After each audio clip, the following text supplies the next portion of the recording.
G'day, Kai. Don't worry, I'm not gonna call you Krillin. Don't worry, I won't do that to you. Just a quick one from me.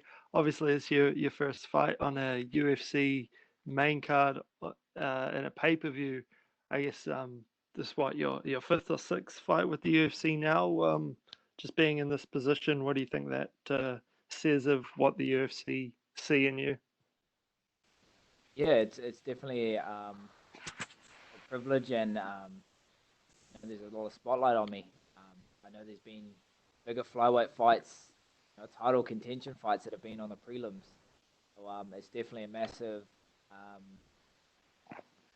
a massive thing to be on the main card as a flyweight. And I want to make the most of it. I want to take it with both hands and run with it.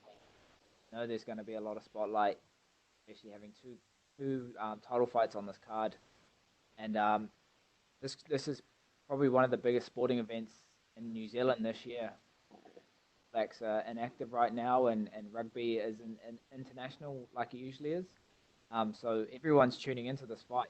There's four of us on the card. People that don't necessarily watch fighting are going to be tuning in, and I want to capitalize on that. I want to make them remember my name, and make them know that I'm here to stay, and I'm here to climb the rankings, and get a title shot. But I know the next guy, Brandon, he's in front of me, and that's all I'm focused on. So hopefully I live up to my nickname. I know I've promised a finish, and I haven't delivered so far, but I've put everything into this camp. I'm feeling so fit and so ready, and I can't wait just to get back in there. What was the story behind, I guess, getting this match made up? Obviously, you're fighting backwards, which isn't ideal, but it's a pretty jammed division at the moment. Yeah, it was one of these things when we got the call. Brandon's name was the only one on the table, so I didn't want to sit on the shelf anymore, and I told Eugene, let's just get this one. Let's just go with this fight, and it happened to be with three of my teammates. So I'm glad it's all worked out that way. And Brandon's a tough opponent. I know it's his only second fight, but he's coming off a good win, and I know he's going to bring the fight to me. So it's a good matchup, and I can't wait. I know all the boys are kind of paired off when you got over there for quarantine. Who'd you get stuck in a room with? For the in Vegas, we were all roomed by ourselves, but then in Abu Dhabi, I'm roomed with Carlos, so not too bad. Me and him get along quite well. He loves to get up early and do his meditation and his yoga, so I'll leave it to him. But no, he's good. He's a good roommate to have, and he's not, I guess, too opinionated. And just lastly from me, obviously you fought in just a bunch of different countries. How important is that experience going to be in this fight when you're going to be fighting at some ridiculous hour in the morning? Yeah, I know this is definitely something that will play in my strength. I've fought in 13 or 14 different countries now. I've fought in China in those studios where there's no crowd. Fought on the Ultimate Fighter where there's no crowd either. And this is just another occasion. I won't be overwhelmed. I think this is Brandon's first fight outside of America, so got to play all these things in consideration. All these little factors where the travel, the time difference. Um, you don't know how you're going to react, and this is all familiar for me. I've done this before, and that's why I'm not phased by any of this. It's all business, even though we're on Fight Island for UFC 253 on a pay per view on the main card. It's just going to feel like another sparring day for me at City Kickboxing. So I'm more than ready for these big moments. Sweet. Cheers, brother. Go well. Up, bro. We'll go next to Ezekiel Dragonzi. Your line is open. Hey, hello, Kai. How are you? Good. How are you? Fine, thank you. So, how it was the travel to Abu Dhabi? It was a bit of a journey. We had to stop in Vegas for a week, and then quarantine for 2 days, get tested, and then we got to go on a chartered flight to Abu Dhabi. And then once here, had to get tested again, stay in our hotel for another 2 days. So we had to be creative with the trainings. We could only train in our hotel rooms. We had to put the mattresses against the wall and work in our rooms. But we got the work done, and now we're a few days away from weigh-in and then fight night. So all the boys are looking good. There's four of us on the card from City Kickboxing. the whole squad's come out for this fight, and we can't wait. It's been so long since I last fought in February, my last fight in my hometown in Auckland, New Zealand, and I miss that feeling of fight week, and I miss those butterflies backstage. So I'm just itching to get back in there. And which adjustments did you make since your last fight? What things did you change in your fighting game? I've just worked on my whole game. It's allowed me time to kind of work on my mental side as well, work on all these little things outside of the actual training to get an advantage, working with a breathing coach, working with, you know, my recovery side of things, as well as my strength side, and then adding mobility and putting all those all those things together. So now I feel like I'm more complete, and I'm glad it's kind of taken me this long to get a fight, because I know I'd be ready. And at one point we were living at the gym in New Zealand. That was a unique situation, but it was probably the best thing we could ever have done. All four of us living in the gym with a few other teammates. Eugene, our head coach, was there as well. And we were just eat, sleep, train, repeat. That was our routine, and that's what got us more than ready for fight weeks for Abu Dhabi. So yeah, it's been a great camp, and we can't wait to put on a show. Did you have the chance to study your rival, because he's a very good submission artist? What do you think about him? Yeah, he's a great opponent. He's got some good wins, and he's crafty on the ground. We've done our homework, and we know we feel comfortable in this matchup. So there's no secret. I'm going to go out there and I'm going to put it on him, and I'm going to put the pressure on him. So I can't wait to test my skills against him, and he's gonna show me I haven't seen anything before. So number 9, I'm number 7. He wants to take my spot, but we've got something coming. Thank you, and good luck on Saturday. We'll go next to Gabriel Gonzalez. Your line is open. Hey, Kyle, I'm wondering, we saw in an interview, Coach Eugene said that Israel was the worst teammate when you guys were all rooming at the gym. Do you agree with that, or does someone else take it? I'm going to throw Israel, the champ, under the bus. He was all good. You know, I guess he gets a special treatment as he's the champ, but everyone pulled their weight. Everyone helped out when they needed to, and everyone got along. So it definitely brought our team together, and it's more of a family. That's why being over here in Abu Dhabi, we're so comfortable with each other, and that's going to make all the difference come fight night. Backstage, all our coaches and our team back there, it's just going to feel like a regular day at City Kickboxing. How do you control the emotions? Because obviously, you know, you're rolling with your team on Saturday. Some guys are going to fight before you, I'm assuming, on the schedule. How do you not let yourself get too pumped up so you could just stay focused? Because obviously you're going to want to watch your guys, and you know, it could go their way, it could not. Yeah, it definitely, it's something that fuels me. It doesn't take away from me. So seeing my teammates fight is definitely going to add motivation and, you know, get me excited to put on a show. We all train together, and we all know what's expected, and I think that's going to be the key for the victory for that night, is just that atmosphere backstage and putting it on the line for each other. You know, we blood, sweat, and tears for each other, and that's just our gym at City Kickboxing. You know, we've got a long lineage of people that have been training before us, and we're just the tip of the iceberg. So we don't take that lightly, and we carry our people on our back coming from New Zealand. We're very proud people, and it's just the way we are. So like I said, it's going to fill my cup up, not take away from it, and yeah, it's going to make all the difference come fight night. It's an exciting time at the Flyweight. There's a new champion. Fights are moving along. I mean, you already talked about with the team, it's a great energy, but just personally, is there more of a morale boost in training for you? Because this obviously could be a big fight in terms of getting you forward a lot in the rankings. Yeah, exactly. This is a big fight for the flyweight division. It's a great time to be a flyweight right now. There's so much competition, and anyone can beat anyone, especially in that top five. There's a lot of good matchups happening right now. I know in November, Cody, Cody's fighting Figurator for the flyweight title, and I'm actually not mad at it. It's going to bring a lot of spotlight to our division, and being a former champ, and being a main event slot, it's going to be good for us. And then Brandon Moreno fighting Alex Perez, another great flyweight fight.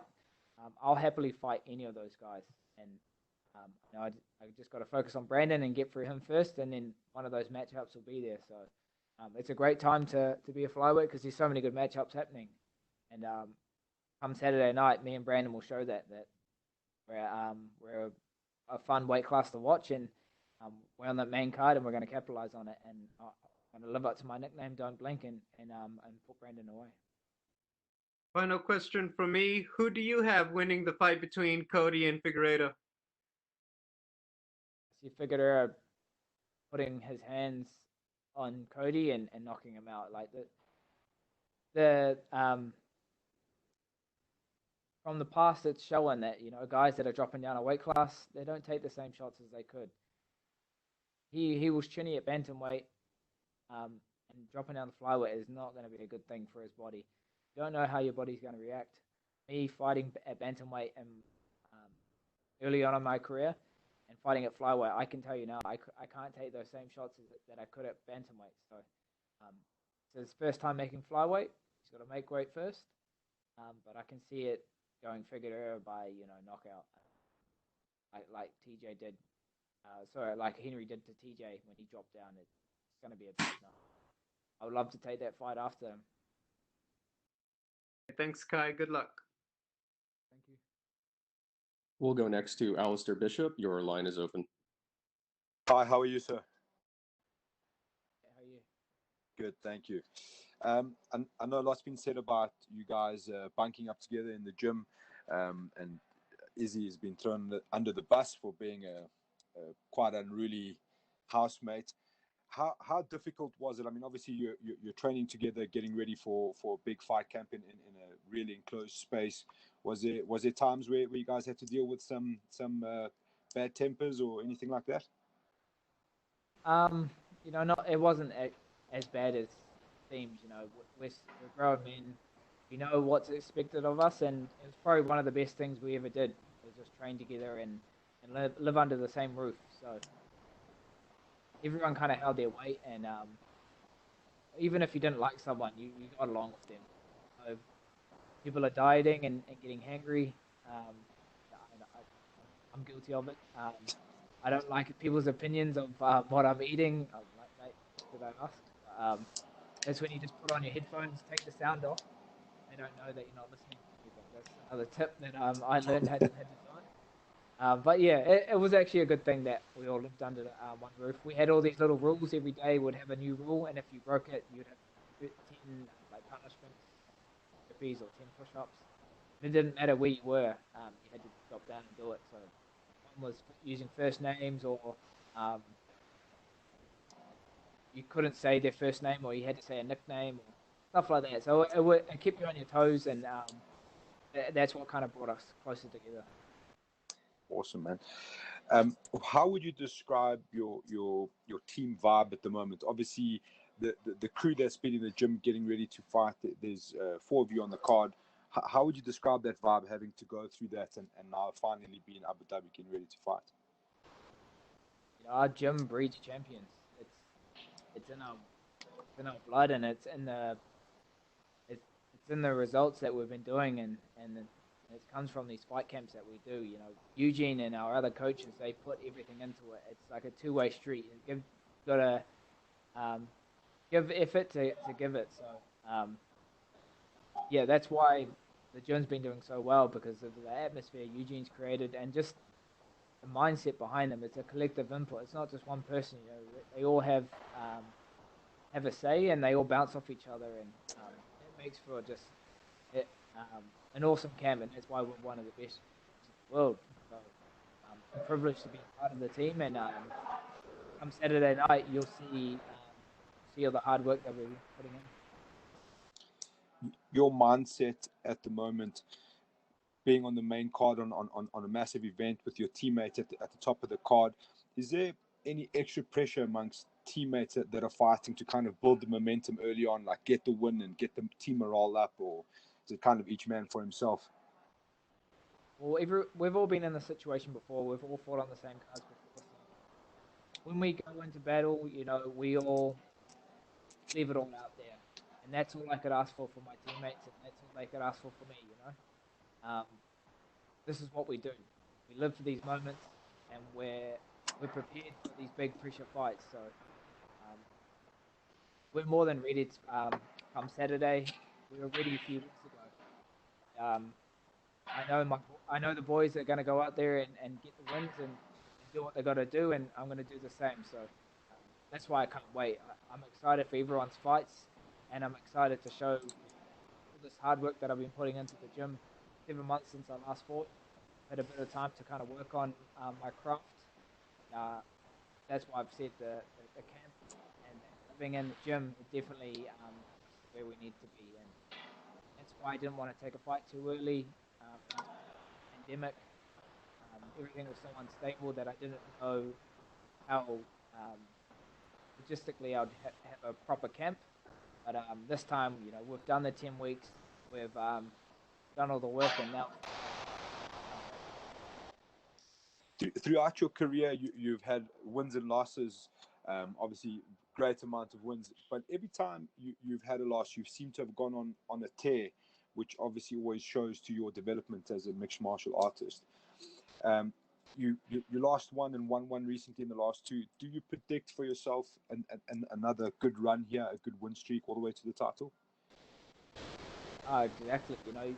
When you take a loss, you just learn from it. And I think the fight against Moreno that we lost in December, when Alex won the title against Max Holloway, we were so close. The little things that we could have adjusted and changed, they would have gone my way. So Eugene, he's a great mentor and a great coach, and the best thing he said to me is, let's just run it back.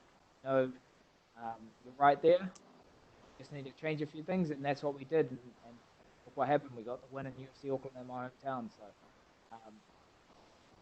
I'm so thankful that I have Eugene as a head coach, and I'm a part of the City Kickboxing team.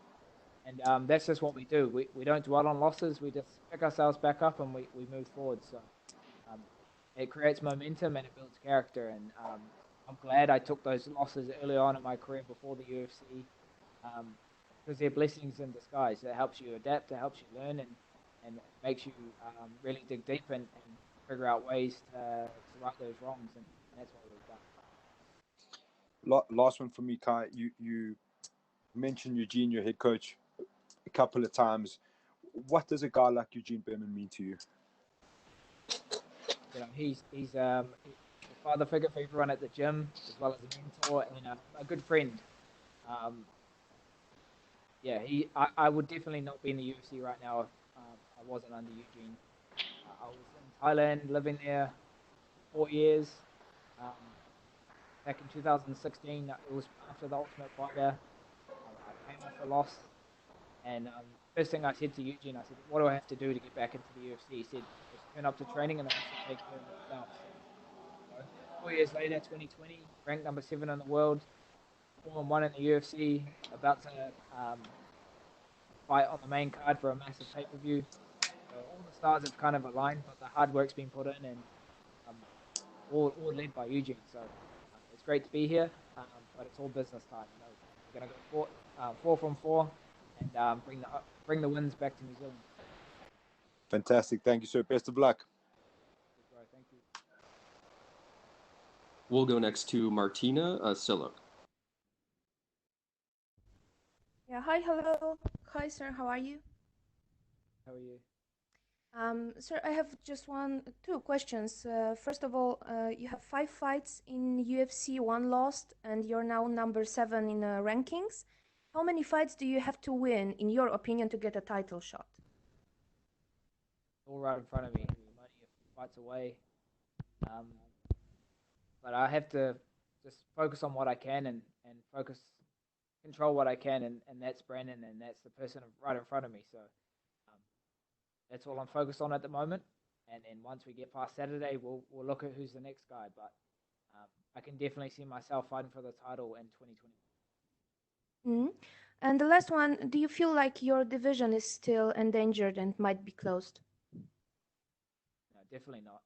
If you look in the past, the last 20 UFC cards, at least one of them's always been a flyweight fight for fight of the night or performance of the night, and that just goes to show that the rest of the division is putting on exciting fights, and us being on the main card for pay-per-view shows that the UFC are recognizing this, and I will happily live up to the pressure and the spotlight and put on for the flyweights as well as myself. So I don't think we're in danger, and here to stay.